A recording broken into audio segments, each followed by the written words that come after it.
హల్లెలూయా. Good morning. మరొక ప్రశస్తమైన సమయం మన యేసయ్య మాటలు ధ్యానించడానికి మరి దేవుని వాక్యాన్ని ధ్యానించడానికి ముందు చిన్న ప్రార్థనతో ఈరోజు దేవుని వాక్యాన్ని ధ్యానిద్దాం. ప్రార్థన. పరిశుద్ధుడా, నీకు వందనములయ్యా. మరొకసారి మాతో మాట్లాడము. నీ సన్నిధిని కోరుకుని వారిగా, నీ తోడును కోరుకుని వారిగా, నీతో నడుచు వారిగా ఉండటం సహాయం చేయండి. క్రీస్తు నామములో అడుగుచున్నాను తండ్రి, ఆమేన్. దేవుని స్తోత్రం. ఎలా ఉన్నారు? బాగున్నారండి? చక్కగా నిద్రపోయారా? చాలాసార్లు మనకి ఈ లోకంలో రకరకాల పోరాటాలు కలుగుతూనే ఉంటాయండి. కానీ దేవుని కలిగిన వారికి ఎంత అభయం ఉందో, ఎంత ధైర్యం ఉందో, ఎంత కాపుదల ఉందో మనం గమనిస్తే, విశ్వసిస్తే సురక్షితంగా మనం ఉండగలుగుతాం. తిమోతికి రాసిన రెండవ పత్రిక 4వ అధ్యాయము 17వ వచనం చదువుతున్నాను, వినండి. అయితే నా ద్వారా సువార్త సంపూర్ణంగా ప్రకటించబడిన నిమిత్తము అన్యజనులందరూ దాని విను నిమిత్తము ప్రభువు నా ప్రక్కన నిలిచి నన్ను బలపరచను గనుక నేను సింహపు నోటి నుండి తప్పించబడితిని. దేవునికి ఒక ప్రణాళిక ఉంది నా పట్ల.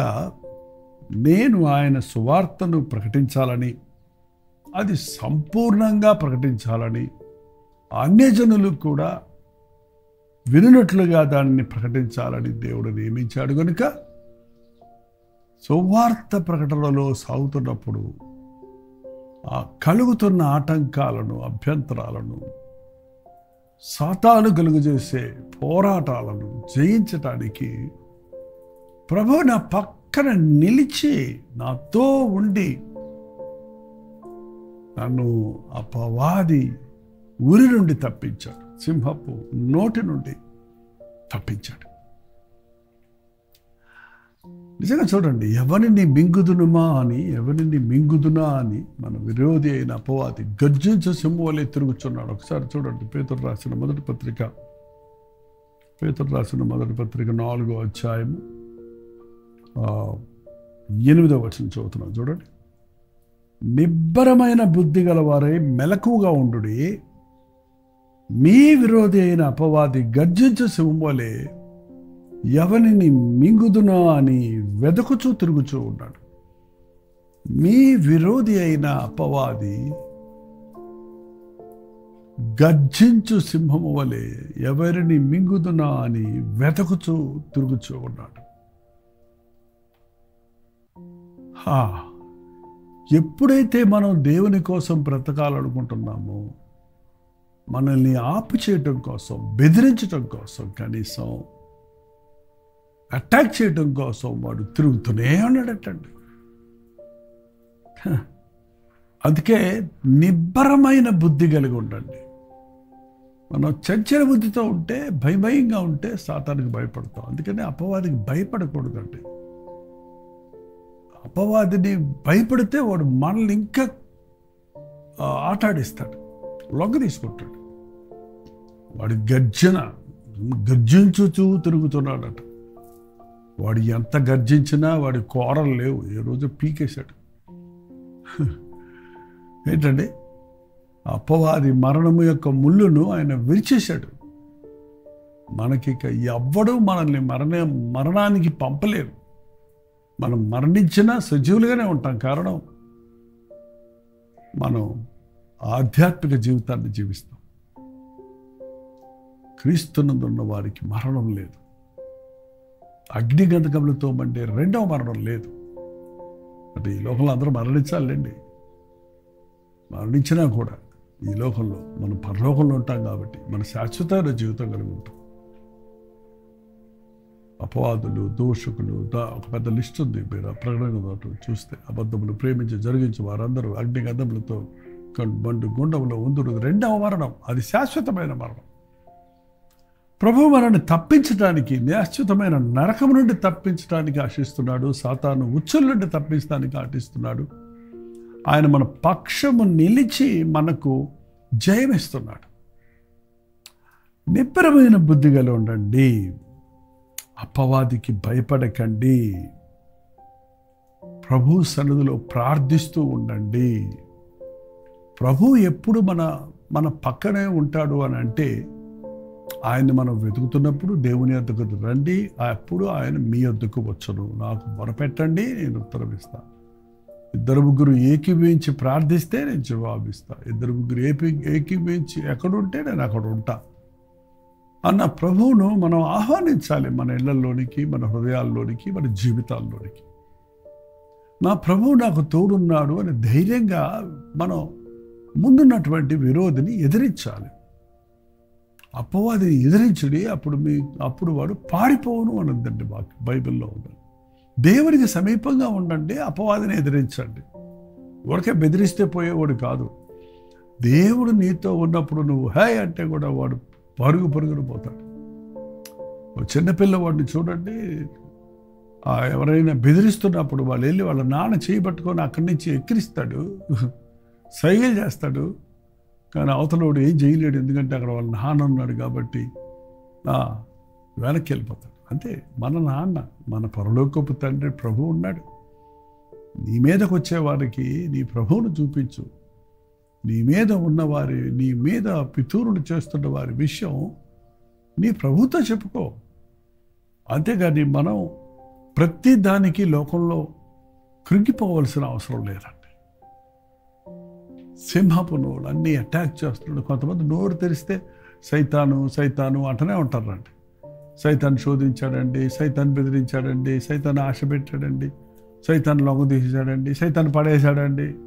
నో, వాడు ఓడిపోయిన శత్రువు.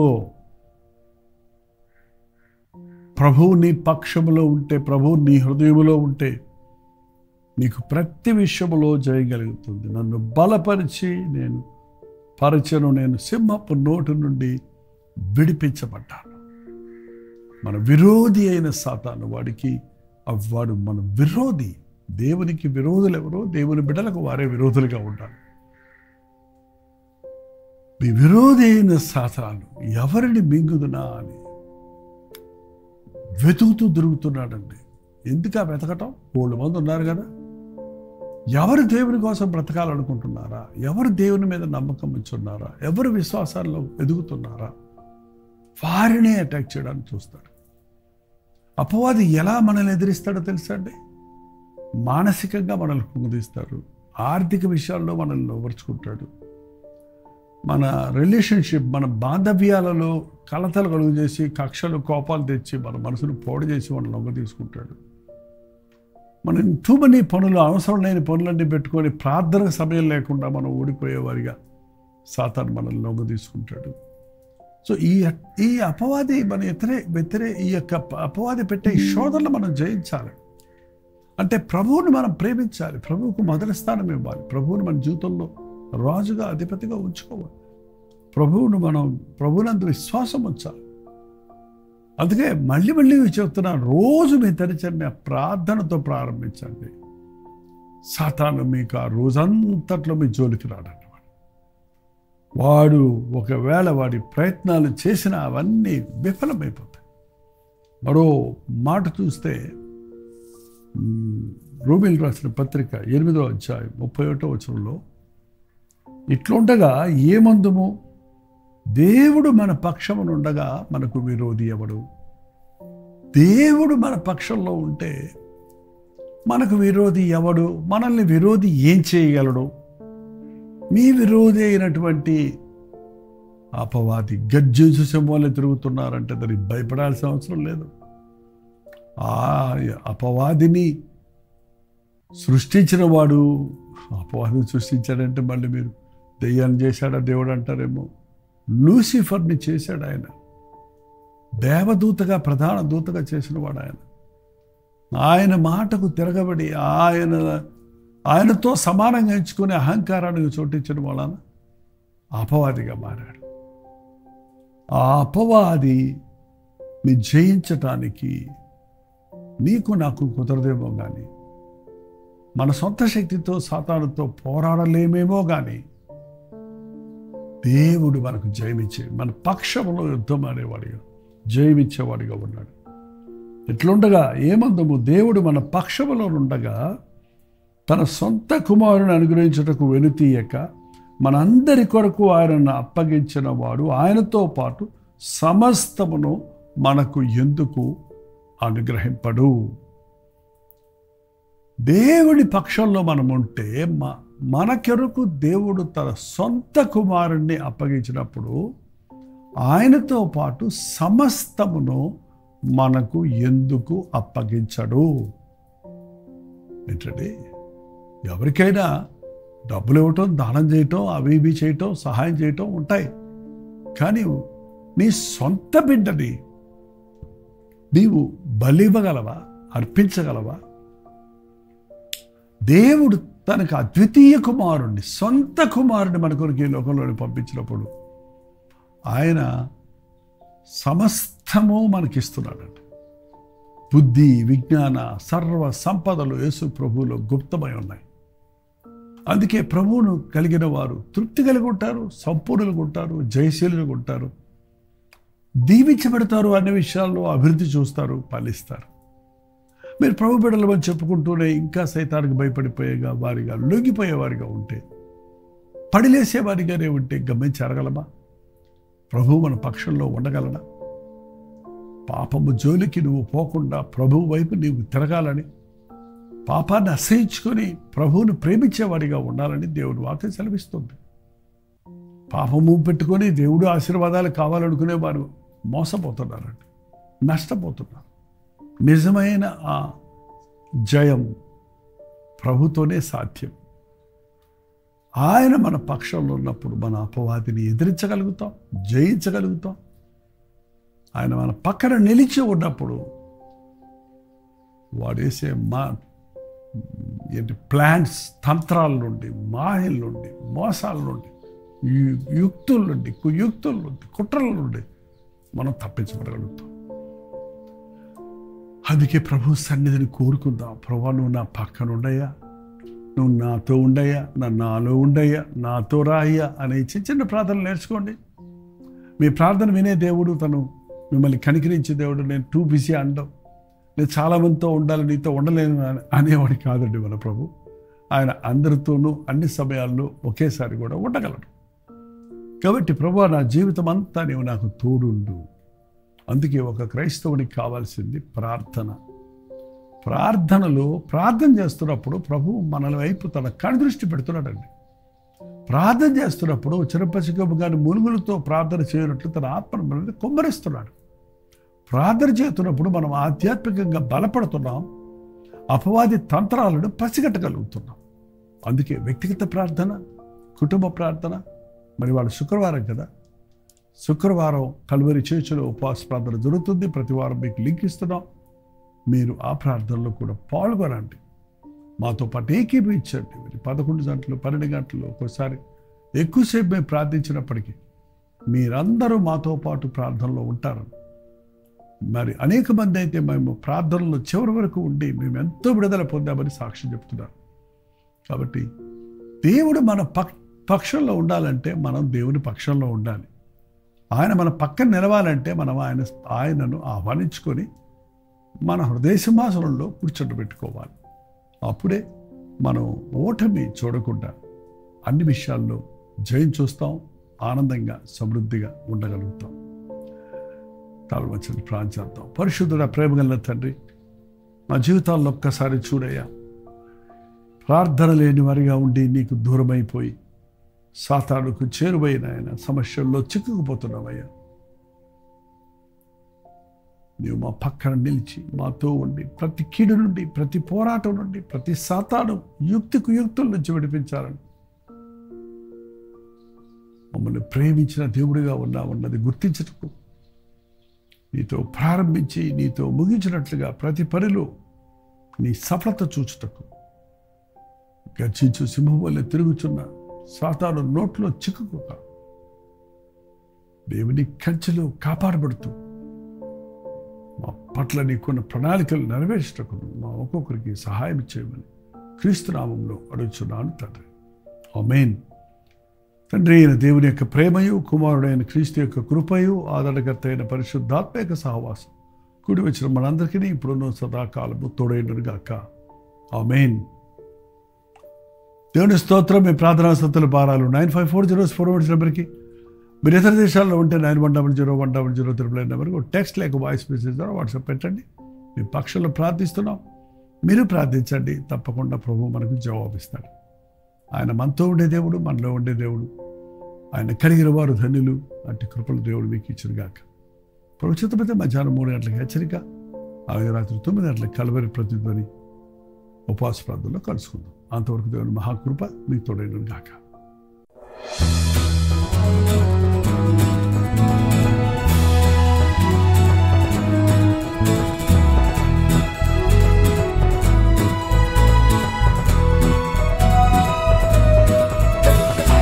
హల్లెలూయా. దుబాయ్, అబుదాబి, షార్జాలో ఉన్న వారికి, తెలుగు వారికి, తమిళ వారికి శుభవార్త. ఈ రోజుల్లో తెలుగు, తమిళ, హిందీ, మలయాళం అనుదిన ధ్యానాలు 4 భాషల్లో ప్రతిరోజు వినిపిస్తున్నాం. మీలో అనేకులు దుబాయ్, అబుదాబి, షార్జాలో ఉన్నవారు, తెలుగువారు, మరి ఇతర భాషల వారు కూడా ఈ అనుదిన ధ్యానాలు విని దీవించబడుతున్నామని వాట్సాప్ల ద్వారా తెలియజేస్తున్నారు. మీలో కొందరు జూమ్లోకి వచ్చి మాట్లాడుతున్నారు. మిమ్మల్ని నేరుగా ముఖాముఖిగా చూసి మీ కొరకు ప్రత్యేకంగా ప్రార్థించాలని, మిమ్మల్ని ఆధ్యాత్మికంగా బలపరచాలని దుబాయ్ వస్తున్నాం. ప్రభు చిత్తమైతే అక్టోబర్ 18వ తారీఖు దుబాయ్లో ఒక్క మీటింగ్, 1 డే అనలేము, ఒక గెట్ టుగెదర్ ఏర్పాటు చేస్తున్నాం. రండి, పాల్గొనండి, ఉజ్జీవించబడండి. వ్యక్తిగతంగా మిమ్మల్ని చూడటానికి, ప్రార్థించడానికి అవకాశాన్ని కలుగజేయండి. మీరు ఏ చర్చ్ వారైనా, ఏ రినామినేషన్ వారైనా, సోషల్ మీడియా ద్వారా వాక్యం వింటున్న వారైనా, ఇంతకు ముందే మీరు నన్ను ఎరిగిన వారైనా, మేము అందరినీ ప్రేమతో ఆహ్వానిస్తున్నాం. దయచేసి గమనించండి, మిమ్మల్ని ఆధ్యాత్మికంగా బలపరచాలనే ఏక ఉద్దేశంతో మాత్రమే దుబాయ్ వస్తున్నాం. సంఘం పెట్టాలనో, మిమ్మల్ని కలవరపరచాలనో కాదు. కాబట్టి దైవజనులు, పాస్టర్లు మీరందరూ నాకు తెలుసు.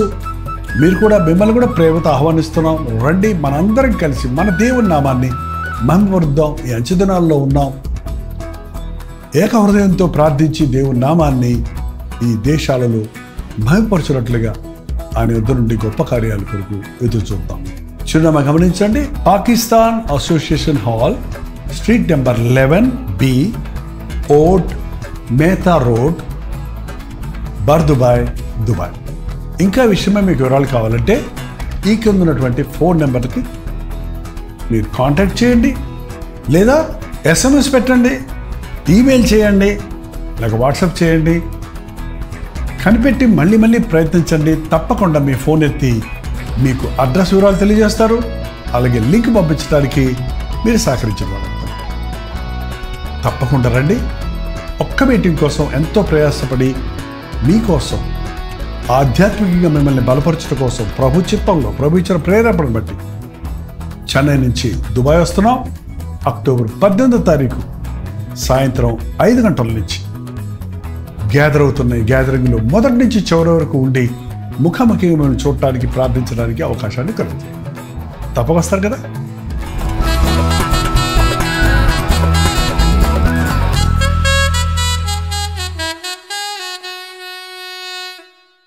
ఉదయకాల